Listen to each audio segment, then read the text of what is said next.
예, 안녕하세요. 저는 이제 비디오 게임과 멀티 에이전트 강압습에 대해서 이제 발표를 진행할 정규열이라고 합니다. 예.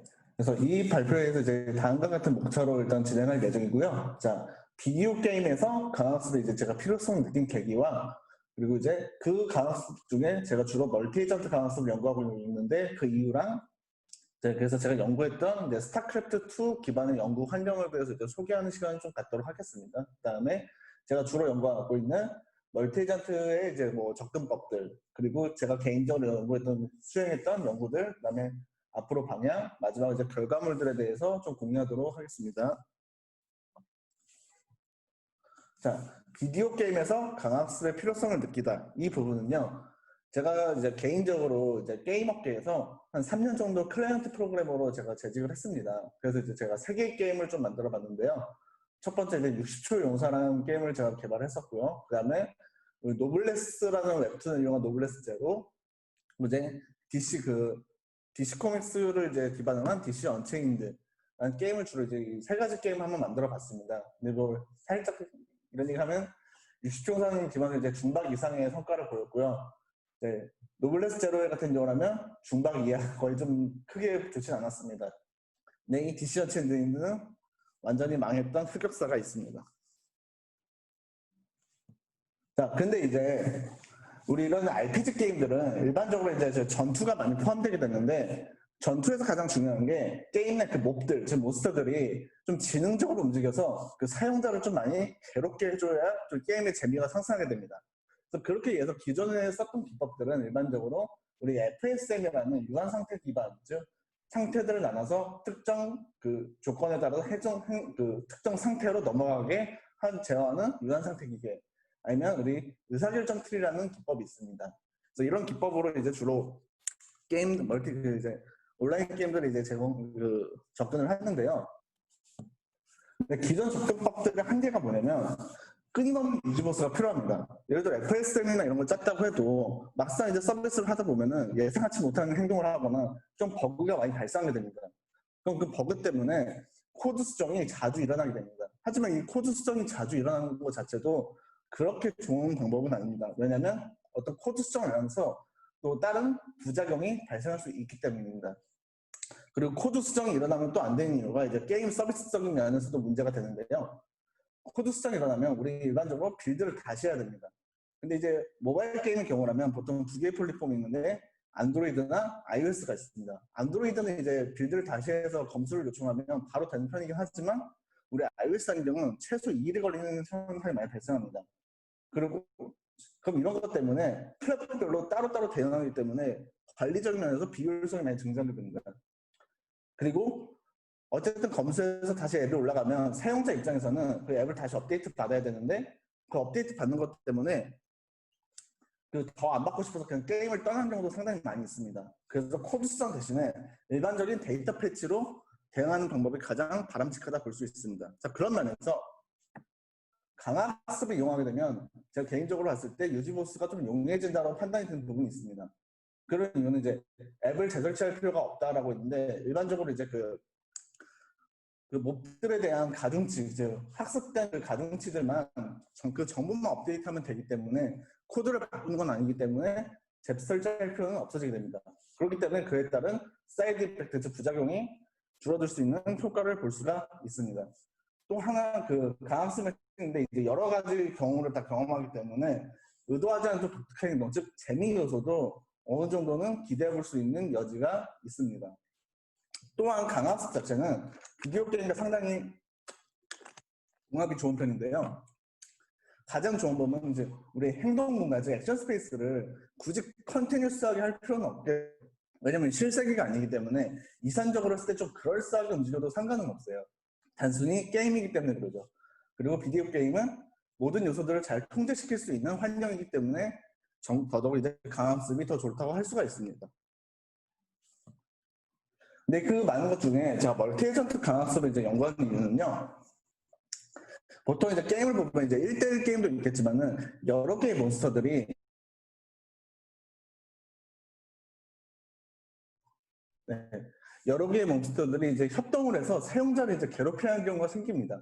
사용자들을 이제 공격해야 되는데 각자의 역할이 있을 때 각자 역할에 이제 맞게 이제 협동으로 유기적으로 이제 플레이어를 괴롭히는 방법이 필요합니다. 근데 그런 방법에 대한 접근법으로서 멀티 에이전트 강화습이 가장 적합하다고 볼 수가 있습니다.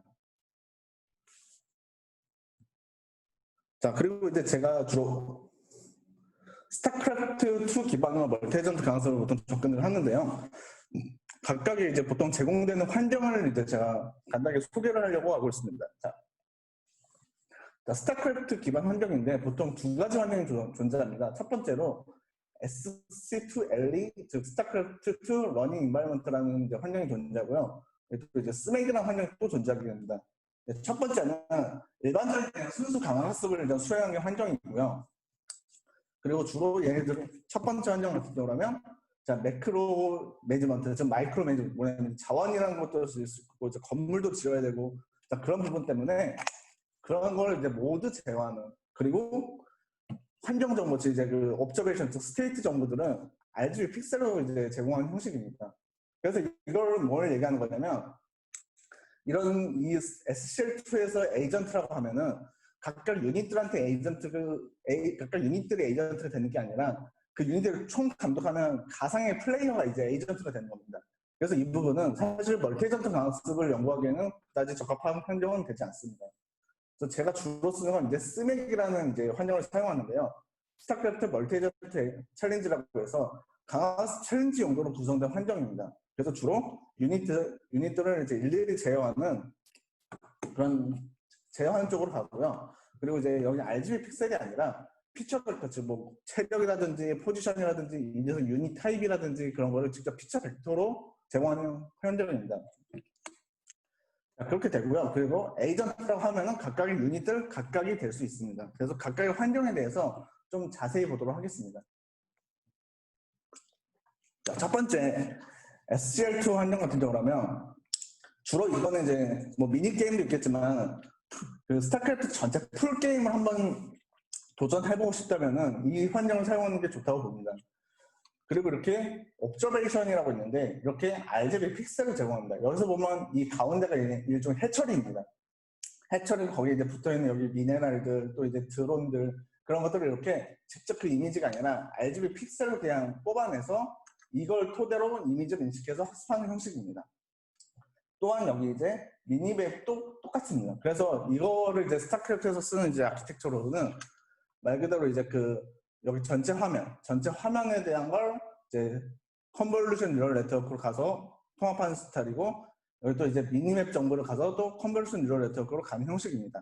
그리고 그 이외에 다른 정보들도 이렇게 해서 콘캣해서 그 정보를 통해서 이제 팔리시를 이제 정책을 결정하게 되는 구조입니다. 그래서 이 방법을 보게 되면은 그 에이전트라는 게 각각 유닛들한테 에이전트가 먹히는 게 아니라 그걸 전체를 컨트롤하는 가상의 프로게이머, 가상의 사람이 에이전트인 관점입니다. 그래서 자, 실제 액션이라고 하면 이렇게 볼 수 있는데요. 그래서 이 액션 스페이스가 이렇게 됩니다. 이런 식으로 이거 하나하나 즉 이제 드래그를 해서 영역을 선택한다든지 뭐 건물을 짓는다는 건지 뭐 이런 것 자체 하나하나가 각각의 액션이 되는 겁니다. 네. 이 방법은 말 그대로 이제 제가 연구하는 멀티 에이전트 방법이랑은 건 좀 차이가 있고요. 그냥 일반적인 스타크래프트로만 해보고 싶다면 이 환경을 사용하셔도 좋을 것 같습니다. 근데 제가 주로 쓰고 있는 멀티 에이전트 강화학습 분야로 쓰고 있는 스맥이라는 환경이 또 존재합니다. 이 부분은 단순히 이제 멀티 에이전트 강화학습을 위주로 좀 도전하고 싶다면은 적합한 환경이라고 하고요. 또 이 환경에서요. 다수의 미니게임을 제공합니다. 여기서 보면 이제 하나의 예시를 보면 여기 ES3Z라고 되어 있는데요. 여기서 이제 아군 유닛이랑 적군 유닛이 이런 식으로 두 개의 추적자랑 세 개의 질럿 이런 식으로 이제 구성이 되어 있습니다. 각각의 이렇게 구성이 다 되어 있고요. 그 구성되어 있는 이 미니게임들을 다 제공하고 있습니다. 그래서 이거 하나의 예시고요. 이런 식으로 이제 미니게임들을 제공하고 있습니다. 그래서 이런 환경은 다양한 멀티 에이전트 상황에 대해서 연구하기에는 정말 적합한 환경이라 볼 수가 있습니다. 근데 이거 같은 경우는 아까 이제 SCL2와랑 다르게 스맥 같은 경우는 이런 피처 정보들을 벡터로 제공하고 있습니다. 아까는 이제 RGB 그 픽셀로 제공을 했었는데 현재는 이제 직접 그 피처 벡터로 주고 있습니다. 그래서 뭐 거리라든지 X, Y 좌표라든지 뭐 체력이라든지 프로세서 종족이라면 이제 그 보호막이라든지 유닛의 타입이라든지 이전에 무슨 행동을 했는지 즉 피처 정보를 직접적으로 주어지게 됩니다. 근데 이제 얘가 얻는 그 이제 에이전트 입장에서는 여기 보면 이 파란색 라인이 있고 빨간색 라인이 있는데 빨간색 라인은 이제 슈팅 렌즈 즉 얘가 진짜 그 안에 들어왔을 때 총을 쏠 수가 있는 거고요. 파란색 그 범위 안에 들어왔을 때 얘가 이제 추적을 하거나 있다고 이제 인지를 하는 건입니다. 그리고 이제 액션 정보도 이런 식으로 벡터로 주어집니다. 그래서 동서남북으로 이제 네 방향으로 움직이는 형태이고요. 그리고 이제 누구한테 공격을 할 것인지, 아니면 이제 메딕이나 이런 캐릭터들은 누구한테 체력할 것인지, 아니면 멈출 것인지. 그리고 이제 보상 정보는 이제 그 데미지나 이런 걸 통해서 보상을 매기는 환경이 됩니다. 그래서 이제 지금까지 제가 그 환경에 대해서 알아봤고요. 이제 제가 주로 연구하는 멀티에이전트 그 강학습의 접근법들에 대해서 좀 간략하게 살펴보도록 하겠습니다. 자, 근데 그 접근법을 살펴보기에 앞서서 이 연구들의 지금 몇 가지 제약사항이 있는 상황인데 그 조건을 먼저 공유해 드리도록 하겠습니다. 자, 모든 에이전트는 부분 관측 정보만 이용하게 됩니다. 무슨 얘기냐면 이 여기에 보면 이 마린이라는 캐릭터가 이 파란색 라인 안에 그 어떤 녀석이 들어와 있는 녀석만 인지하게 되는 겁니다. 그 밖에 있는 녀석, 즉 전체 맵의 정보를 보지 못합니다. 그래서 부분 정보, 즉 파셜 옵저베이션만 공유하게 됩니다. 또 하나, 각 에이전트들은 그 자기가 공유하고 있는 것을 다른 에이전트들한테 공유하지 않습니다. 즉 서로 소통을 하지 않습니다. 뭐 예를 들어 나 이거 할까, 너 저거 해, 나 이거 하고 있어, 너 이런 거 해, 이런 식으로 도와주는 형식은 아니 그 소통을 하지 않고 그 각자 그냥 보는 대로 행동을 하는 구조입니다. 또 하나 이제 그 제약사원은 에이전트 이제 그 우리 강학습에서 가장 중요한 게 보상이라고 할 수 있는데 그 보상이 개인이 아니라 팀 보상으로 주어진 환경이 대다수입니다. 왜냐하면 그 개인별로 보상을 매기기가 상당히 쉽지 않기 때문입니다. 그래서 이제 멀티에이전트 강학습의 이제 접근법들을 이제 보면요. 이제 첫 번째 뭐 독립형 학습, 두 번째 중앙 집중형 학습, 그 가운데 격이 중앙 집중형 학습과 분산형 실행 이렇게 있는데 지금 세 번째가 가장 큰 요새 연구되고 있는 트렌드라고 볼 수 있습니다. 그래서 독립형 학습은 여기 라인을 보게 되면 왼쪽으로 갈수록 완전 독립형이라고 볼 수 있고 오른쪽으로 하면 이제 중앙 집중형입니다. 근데 이제 독립형 학습은 말 그대로 각자 에이전트들이 독립적으로 학습을 하는 형태입니다. 그래서 뭐 큐러닝을 하면 각자 에이전트들이 그냥 큐러닝을 하는 거고요. 액터 크리틱이라고 하면 각자 에이전트들이 이제 액터 크리틱을 하고 있는 거예요. 그런 식으로 이제 독립형 학습을 하기도 합니다. 또한 이제 중앙 집중 학습인데 전체 이런 경우라면 전체 정보, 즉 그라운드 트루스 정보를 보는 중앙 관리자만 학습을 하는 경우입니다. 그래서 이제 축구로 치면은 축구 선수들은 실제 에이전트라고 했을 때 그 선수들을 지휘하고 있는 이제 뭐 감독이 있을 겁니다. 그 감독이 중앙 관리자의 역할이고 감독은 실제 경기장에 나타나진 않지만은 선수들한테 지시를 하고 있습니다. 근데 중앙 집중형 학습은 그 중앙 관리자의 명령대로만 행동하는 스타일입니다. 즉 에이전트 자체는 학습을 하는 것이 아니라 중앙 관리자만 학습하고 그 학습된 결과를 받아서만 수동적으로 행동한다고 볼 수 있습니다. 근데 그에 반해 그 독립형 학습과 중앙 집중 학습의 중간 성격인 중앙 집중 학습과 이제 분산 실행, 즉 CTD 기법이 요새 이제 트렌드로 자리 잡고 있습니다. 이 CTD라고 하면은 Centralized Training with Distributed Expectation이라고 하는데요. 뭐냐면 이제 전체 정보를 보는, 즉 그라운드 트루스 정보를 보는 중앙 관리자가 가치를 학습하고 각 에이전트에 대한 정책을 평가하게 됩니다. 근데 그 에이전트는 본인 행동을 중앙 관리자의 평가에 따라 정책을 수정하는 겁니다. 즉 무슨 얘기냐면 에이전트 입장에서 난 이 행동을 내가 본 에이전트 입장에서 에이전트가 특정 관측을 했을 때 난 이 행동하는 게 옳아. 내 중앙 관리자는 너 그 행동 잘못됐어. 그런 식으로 해서 중앙 관리자 행동에 좀 맞춰가는 스타일로 갈 수 있습니다. 즉 위에 중앙 집중 학습과 차이는 뭐냐면 감독의 지시대로 움직이는 반면 얘는 감독의 지시를 받긴 하지만은 지시랑 자기 상황에 맞게 좀 유연하게 대처하는 방향으로 쓸 수가 있습니다. 그리고 이 CTD의 방법의 가장 큰 특징은 학습 때와 달리 실행 때는 중앙 관리자의 역할은 사라지게 됩니다. 무슨 얘기냐? 자, 학습할 때는 이제 중앙 관리자가 에이전트들한테 이제 명령을 하고 그 명령에 맞춰서 에이전트를 학습을 하게 됩니다. 근데 학습을 다 되고 나서 실행할 때는 중앙 관리자는 이제 사라지고 에이전트는 이제 학습한 대로 그냥 본인 관측에 따라서 수행을 할 뿐입니다. 근데 이 부분이 나중에 큰 어떤 이슈가 되기도 합니다. 근데 독립형 학습의 같은 이제 각각의 학습 기법을 좀 볼 텐데, 독립형 학습은 에이전트 각자가 이제 앞서 말 같이 각 에이전트에 대한 개인 보상을 설정해야 됩니다. 근데 그거 자체는 상당히 어려운 문제입니다. 특히 에이전트들로 이제 역할이 달라질 경우라면 그 기여도를 평가하는 건 상당히 어려운 일입니다. 또 하나 이 독립형 학습의 문제점은 전체 정보, 다시 그 그라운드 트러스 정보를 볼 수 있는 객체가 없습니다. 즉 에이전트들은 부분 관측만 볼 수 있고 상호간의 소통이 없는데 전체 정보를 볼 수 있는 사마저 없습니다. 그렇기 때문에 어떨 때는 좀 아다리가 맞아서 성능이 좋을 때도 있지만 성능이 되게 불안정한 상태가 많이 있습니다. 그와 반대로 중앙 집중 학습의 방법도 전체 정보를 볼 수 있는 중앙 관리자가 이제 존재하게 됩니다. 에이전트한테 직접적으로 명령을 하게 되고 그 명령을 그냥 단순히 수행하는 겁니다. 근데 이제 이 중앙 관리자도 에이전트 개인에 대한 보상 설정을 또 해야 됩니다. 그래서 사실 두 가지 방법은 현실적으로 많이 좀 불안정하기 때문에 현재는 잘 쓰지 않고 지금 쓰고 있는 이제 중앙 집중형 학습과 분산형식, 즉 STD 기법으로 접근을 하고 있습니다. 그래서 이제 그 특징을 살펴보게 되면 전체 정보, 다시 그라운드 트러스를 보는 정보, 즉 중앙 관리자는 가치를 학습하게 되고 에이전트의 정책을 평가하게 됩니다. 즉 중앙 관리자는 팀 보상 자체를 학습하고 그 보상을 통해서 에이전트들에 대한 기여도를 추정합니다. 무슨 얘기냐? 중앙 관리자가 보고 넌 이만큼 잘해서 넌 이건 잘못된 거야. 넌 너무 못했어. 이런 식으로 각 에이전트들에 대한 기여도를 체크하는 겁니다. 그럼 체크된 기여도에 따라서 그러니까 기여도를 체크하고 체크된 기여도에 따라서 에이전트들은 본인 행동을 중앙 관리자의 평가에 따라 정책을 수정하며 학습하게 됩니다.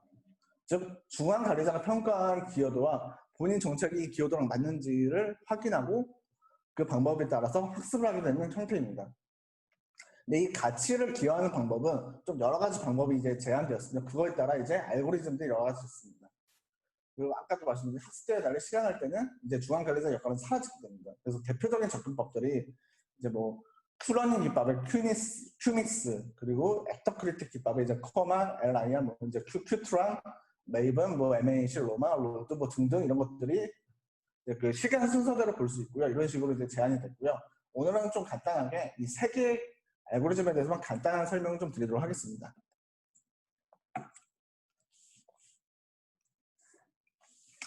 자, 중앙 집중학습 분산형 실행 중에 첫 번째 이제 큐러닝 기반의 이제 큐믹스라는 기법이 있습니다. 이 큐믹스라는 건 말 그대로 이 큐 값을 믹싱했다라는 뜻의 큐믹스입니다. 무슨 얘기냐?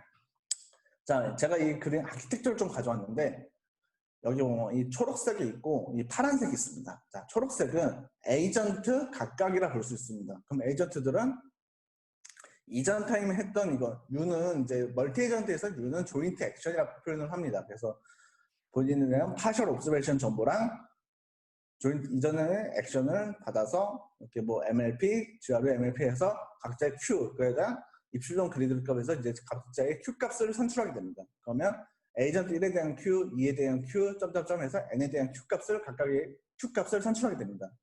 그럼 여기서 이제 믹싱 네트워크의 역할이 무엇이냐? 각 에이전트들을 Q 값을 모두 모아서 Q 값을 모두 모으고 실제 그라운드 트루스 정보까지 같이 모읍니다. 그거를 이제 비선형 스타일로 믹싱을 하는 겁니다. 그러니까 비선형 신경망을 통과해서 믹싱을 해서 그 팀 차원의 Q 토탈, 즉 팀 차원의 Q 값을 산출하게 됩니다. 그러면 이제 이 팀 차원의 Q를 통해서 각각의 에이전트의 Q를 이제 평가하게 되고요. 그 평가에 따라서 에이전트들의 그 Q 값이 모두 이제 갱신되게 됩니다. 그래서 각자 에이전트들은 전체 Q를 통해서 자기의 Q를 평가받고 그에 따라서 자기 본인들의 정책을 수정하는 기법이 일반적인 큐믹스 기법입니다. 그래서 큐믹스란 이유는 이 믹싱 네트워크, 즉 에이전트의 Q를 막 믹싱해서 해서 큐믹스로 볼 수 있습니다. 근데 그 반대로 액터크리틱 기반으로 많이 쓰는 게 이제 커마라는 기법이 있는데요. 그래서 이제 비사실적인 추론이라는 뭐 이야기가 있습니다. 근데 이해하기에 앞서서 아키텍처를 먼저 보게 되면, 자, 여기서 이 B라고 되어 있는 게 에이전트, 즉 액터를 뜻합니다. 어찌 보면 이거랑 되게 동일한 아키텍처를 가져가고 있습니다. 실제로 동일한 아키텍처입니다. 에이전트는 동일한 아키텍처인데 마찬가지로 그에 따라서 자기네 팔리시를 산출하게 됩니다. 팔리시를 산출하면 그다음 팔리시를 주고 그 녀석 행동에 액션을 줄 겁니다. 그런데 여기 보면 가장 큰 특징이 에이전트마다 이제 액터가 다 할당이 되어 있는데, 커마의 기법 같은 경우라면 크리틱이 액터마다 이제 그 에이전트마다 할당되는 게 아니라 중앙에 딱 하나만 크리틱이 존재하고 있습니다. 지금 뭐냐? 여기서 이 크리틱이 중앙 조정자의 역할을 하고 있는 겁니다. 큐믹스에서는 이 믹싱 네트워크가 중앙 조정자의 역할을 했다면, 커마에서는 이 액터 크리틱에서 이 크리틱, 즉 중앙 크리틱이 중앙 조정자의 역할을 하고 있습니다. 자, 그거에 따라서 에이전트별로 이 어드밴티지를 산출하게 됩니다. 그 어드밴티지를 받아서 그 어드밴티지에 맞춰서 각각 에이전트들이 학습하는 방법이 일반적인 커마입니다. 근데 커마에서 비사실적인 추론이라는 것은 무슨 얘기냐? 각 에이전트에 대한 기여도를 이제 그 어드밴티지 값이 각 에이전트에 대한 여기서는 그 기여도라 볼 수 있는데, 그 기여도를 산출하기 위해서는 전체 Q값에서 전체 팀 차원의 Q값에서 내가 행동했던 경우의 수에 따른 Q값을 빼줘야 그거에 대한 기여도가 나올 수가 있을 겁니다. 근데 비사실적인 추론이라는 것은 내 행동도 바뀔 수 있고 상대 에이전트들의 다른 에이전트들에 대한 행동도 다 바뀔 수가 있습니다. 그러면 너무 경우의 수가 커지기 때문에 여기서 이 기법을 접근했는데, 다른 에이전트들의 행동은 고정을 하고 너네 행동은 고정하고 그 상황에서 내 행동에 따라서만 가치 평가를 하겠다는 것이 비사실적인 추론입니다. 그래서 이 방법을 기법으로 제공하는 첫 번째 제안됐던 게 이제 커마 기법입니다. 그리고 이제 그 커마 기법에서 이제 각 에이전트별로 내적 보상을 좀 더 추가하도록 한 게 이제 LIR이라는 기법이 또 제안이 되었습니다. 마찬가지로 비사실적 추론이라는 건 그대로 사용하고요. 여기 보면 그 각각에 대한 팔리시 네트워크가 있습니다. 그리고 여기 에타라고 하는데 각 에이전트에 대한 또 보상에 대한 네트워크가 있습니다. 그리고 아까 이제 그 중앙 크리틱이 하는 녀석이 이거고, 각자 보상에 대한 크리틱을 하는 녀석이 프록시 크리틱입니다. 이걸 통해서 카운터 팩트, 그 비사실적 추론을 사용하면서 내적 보상까지 추가하는 기법이 이 LIR 방법이라고 있습니다. 그럼 이 방법들에 대한 이제 성능 차이가 있었는데요. 자, ES3Z라고 하면 2명의 추적자와 3명의 질럿인 경우였습니다. 일반적으로 성능면에서는 LIR이 일반적으로 우수한 편이었습니다. 좀 더 이제 그 추적자 3마리, 질럿 5마리인 경우도 마찬가지로 LIR 기반이 성능이 좋은 편이긴 합니다. 근데 이 LIR이 맞는 것처럼 보이지만은 실질적으로 이제 에이전트 수가 더 커지거나 그러면은 신경망이 상당히 무거워지기 때문에 확장성에서는 지금 좋지 않은 걸로 평가를 받고 있습니다. 그래서 지금까지는 이제 멀티 에이전트 방법론에서 제가 말씀드렸고, 제 개인적으로 연구했던 거에 대해서 좀 공유를 드리려고 합니다. 자, 첫 번째로 제가 실제로 시도를 했지만 실패했던 연구를 먼저 공유하려고 합니다. 앞에서 언급한 그 비사실적 추론 커마 기법에 그 중앙 관리자한테 제가 멀티헤드 어텐션을 한번 도입을 해봤었습니다.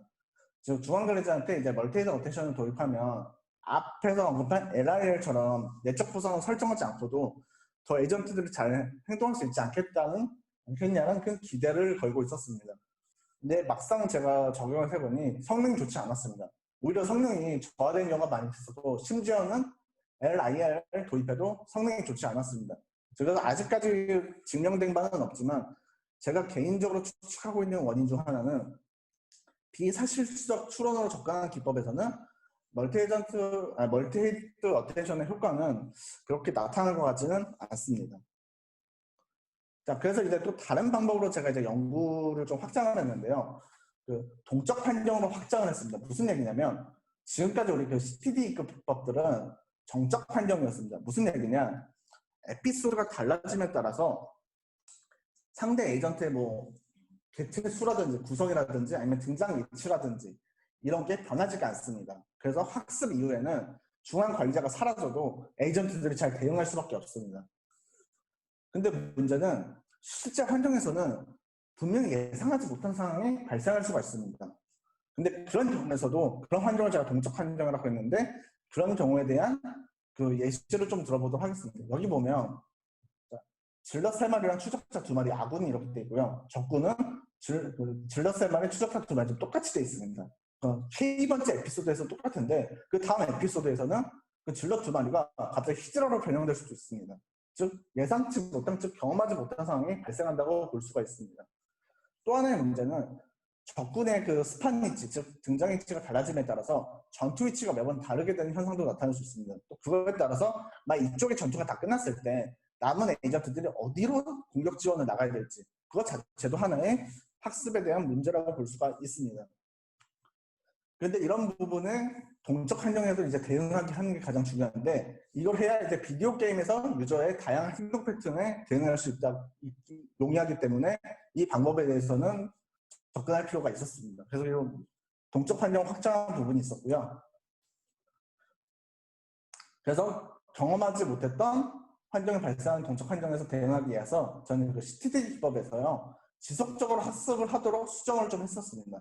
그래서 수행 시에도 그 중앙 관리자의 역할을 빼지 않고 중앙 관리자 역할을 두는데 환경으로 계속 피드백을 받을 수 있게 그 중앙 관리자의 역할을 두었습니다. 근데 거기서 중요한 부분이 기존에 학습했던 내용을 몇 개는 기억하면서 새로 바뀐 환경에 대한 대응이 필요합니다.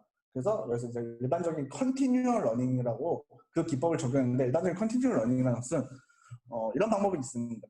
신경망의 일부만 갱신함으로써 일부 신경망에서는 어떤 기억을 하고 있고 또 일부 신경망은 또 다른 걸 이제 새로운 환경을 대응하기 위함입니다. 그래서 보게 되면 역전파를 쏘는 경우인데요. 이게 에이전트고 이게 그 중앙 조정자라고 볼 수 있습니다. 중앙 관리자인데 일반적인 학습을 할 때는 다 갱신을 시킵니다. 이렇게 초록색 화살표처럼.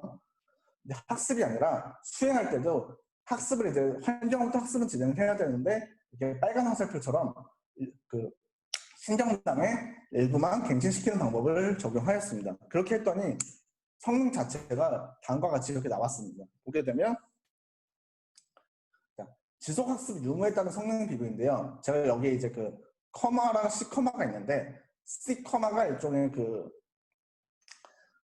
커마에다가 지속학습을 제가 적용한 거였습니다. 그리고 커마는 일반적인 큐맥스 VD의 일반적인 멀티해석 강학습인데요. 여기 보면 추이가 여기 승률이라는 추이인데 여기 기점 떨어졌다가 올라간다는 현상을 나타낼 수 있습니다. 그 얘기는 뭐냐면 여기 0.1을 기준으로 여기 왼쪽에서는 경험했던 상황과 환경에서 발생하게 됩니다. 근데 0.2 이후로는 경험하지 못한 상황을 계속 주는 상황을 만들었습니다. 자, 그렇게 했더니 0.2 기준으로 그 지속학습을 한 녀석들은 성능이 상승이 되었는데 그러지 않은 녀석들은 성능이 그렇게 올라오지 않고 그 저하된 상태로 유지되었습니다. 이걸 통해서 지속학습이 이제 필요하다는 걸 이걸로써 알 수가 있습니다. 근데 이제 꼭 C커마가 아니라 CQMIX, CVDM 이런 것도 이제 다른 모델들도 제가 지속학습 모델로 만들었습니다. 만들었는데도 마찬가지로 성능이 이렇게 나타났습니다. 즉 C커마가 더 우수했습니다.